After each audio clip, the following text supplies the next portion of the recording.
Hey guys, so I figured I'd do a video on anemone care and how to care for. So this is for basically for anemones in general. All right, so an anemone is a it's not a coral, it's an invertebrate, and they're related to the jellyfish family. They have a symbiotic relationship with many different species of clownfish. So there's several types of anemones. There's carpet anemones.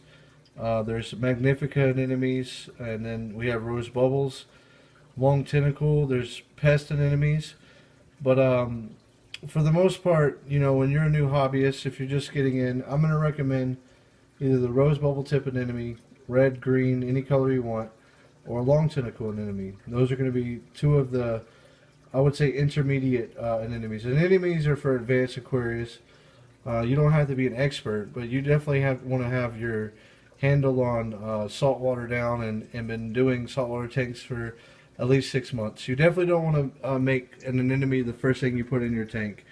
You want to make sure that your parameters are stable enough to be able to take care of one, because if there's a lot of swings, it could go badly. So common myths, anemones can destroy your tank if they die.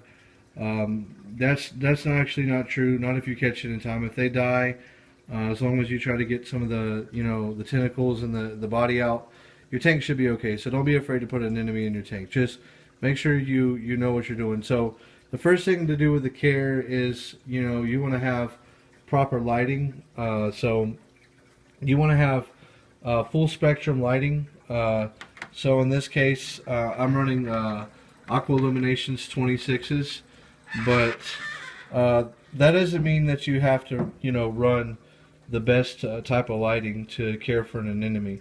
You can use T5s, you can use VHOs, very high output T8s, just as long as you make sure you have fresh bulbs in there and they're putting out their, 10 Kelvin spectrum lighting along with some actinics, so that, the zooxanthellae algae inside of the anemone can grow. So inside, what gives the anemone its color is the zooxanthellae algae. So that's where the pigment comes from, and that's why this anemone is green. All right, so today this anemone that you're seeing is being hosted by a Clarky clown. So if you're doing this for the purpose of, wanting to get a clownfish to host an anemone, there's several different types of clownfish, but the easiest ones to do are tomato, cinnamon, skunk cleaner, Clarky clowns. But any of the clownfish that look like this, that they're ocellaris, either they're true Percula or false Percula. They can be black, snowflake, all different types, but their body style looks like this. These are the most difficult ones to get them to host. I mean, sometimes if they're wild caught, they're really easy, but for the most part, most of the clownfish that we get in the hobby today, they're all tank bred. So the only real anemones that these guys will immediately kind of host to would be a magnifica anemone or a seabay, but they don't really like long tentacles or the rose bubble tips as much. Now, they will host them. I mean, it's just going to take some time. They're stubborn, but if you want to drop a fish in that day and see it dive right in and start swimming in the anemone, I mean, go with a Clarky or a tomato clown or any of the rounder bodied clowns. They're going to be much easier to get them to host, because they're immediately going to do it as soon as you put them in, okay? So that's pretty much it for the, how the clowns work and how you can get them to host the anemone. But the next thing is feeding the anemone. Rose bubble tip anemones don't really need to be fed. They mostly feed off of light. All anemones are pretty much photosynthetic, but they do require meaty feedings every once in a while. But rose bubble tip anemones are the easiest to keep, in my opinion. And then next being the long tentacle anemone. So the difference between the long tentacle anemone and a rose bubble tip is, well, obviously the tentacles are longer, and this anemone gets much larger. You want to house an anemone like this in a 40 or 50 gallon aquarium or larger, and you need to make sure that you have a good thick sand bed, because most of these anemones dwell on the sand bed. They will move around just like rose bubble tips anemones, but they kind of stay near the bottom of the edges of the rockwork. Whereas a rose bubble tip anemone will kind of travel all throughout your tank, and touch your corals and sting your corals and knock them over. And they also can get into power heads. Power heads is another problem with anemones. If you don't put a cover over your power head, and while you're at work or you're away, they can crawl up the glass and end up getting sucked into a power head, and then it's pretty much toast at that point. So that's just some information on that. Okay, now the next point is feeding them. What to feed them? Well, they like meaty foods, but a lot of aquarists make mistakes, and we like to overfeed our fish and make sure that all of our animals are healthy. And sometimes we pick some bad things to feed anemones, like huge pieces of silverside and big table shrimp is not probably the optimal thing to go with, in my opinion. What I found and what works the best for me is I like to go with food that's basically the size of the tip of my finger. Like, it could fit on the tip of my finger. So if you've ever been to the pet store, you see that orange krill that they sell, and basically I have some right here. So these small little krills, they're about that size. They're about the size of a quarter, and you only have to feed them once a week or once every 2 weeks. And with rose bubble tip anemones, maybe once a month.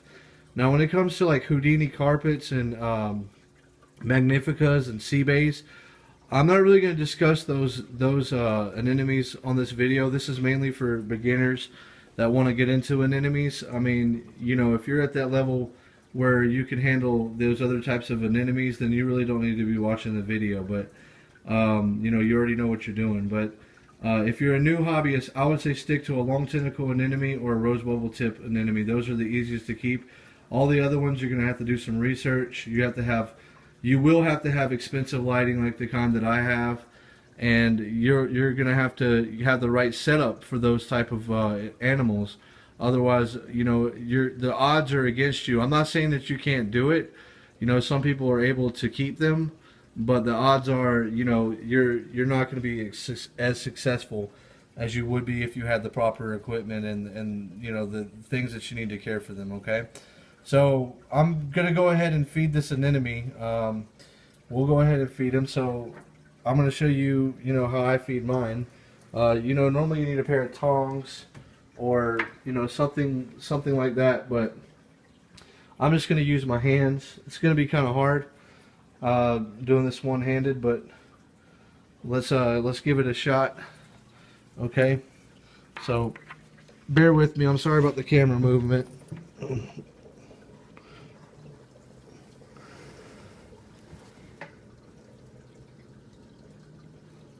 Oh, I missed. Let's try that again. Hey, Brad. Can you come here? I'm going to get my son to hold open the aquarium so I can actually get a piece of this shrimp to the anemone. What? Hey, bud, can you actually hold the lid open for me on this aquarium?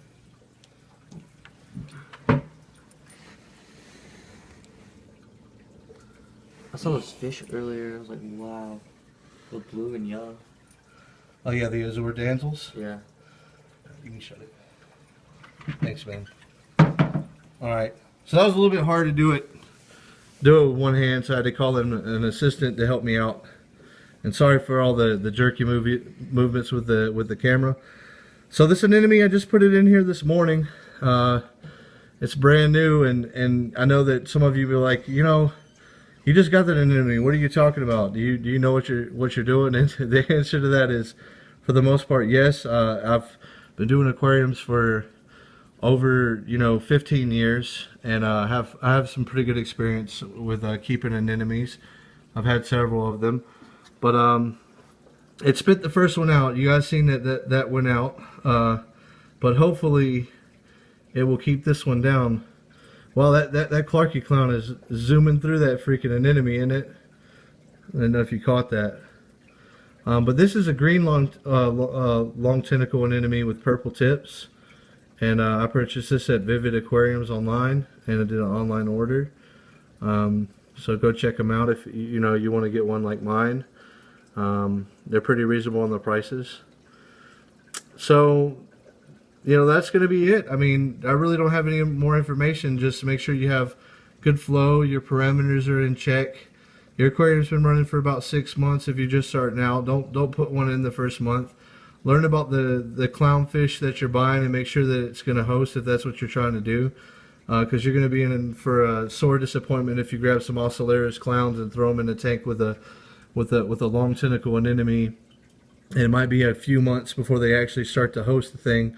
Well, who knows? They might start hosting your powerhead. Ocellaris clowns are assholes. They never do what you want them to do. Yeah, that's it, guys. I just wanted to film a video on long tentacle anemone care and give you some information on how to take care of them. They're really easy in my experience. Just keep up with your maintenance, and they're going to do good in a healthy tank. If you don't do your maintenance and your water's dirty and your quality's bad, then that's with anything. I mean, your corals and everything else are going to decay. So, all right, you take it easy. I hope you guys enjoyed this video. Peace.